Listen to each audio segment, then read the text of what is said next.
What's up, boys and girls? Today is just a quick little video for you. I was looking for a miter gauge hold down for my table saw here, and looking at ones like this online, you can see they're pretty pricey. But I remembered I had this miter saw hold down. It's a DeWalt that I think I got in like a box of stuff at a garage sale or something. I don't remember exactly, but it doesn't work for my Ryobi miter saw. So it's really just been sitting collecting dust. I thought, I might be able to use it for something sooner or later, but today the time has come.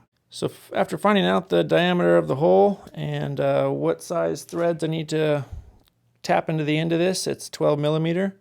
So I just got myself a 12 millimeter tap here, and I'm just going to go ahead and thread those in, and we should be golden.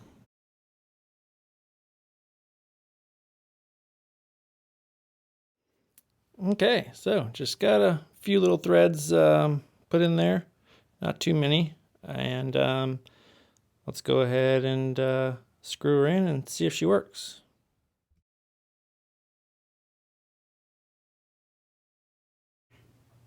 Booyah!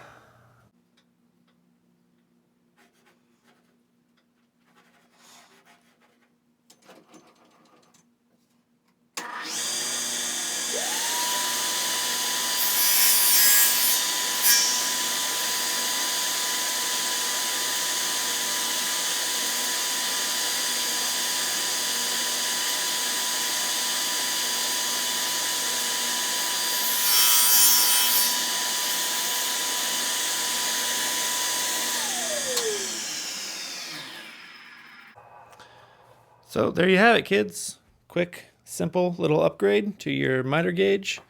And, I get that it's kind of proprietary if you already had the DeWalt hold down and you have, a gauge that has the same diameter hole there. This only really applies to you. But no, I'm sure just with a little thought and ingenuity and, you don't need to go out and spend a whole lot of money on things. So there you go. Just wanted to share that with you guys. Hope you enjoyed it. As always, give it a like, subscribe, share it with your friends, and I'll catch you on the next one.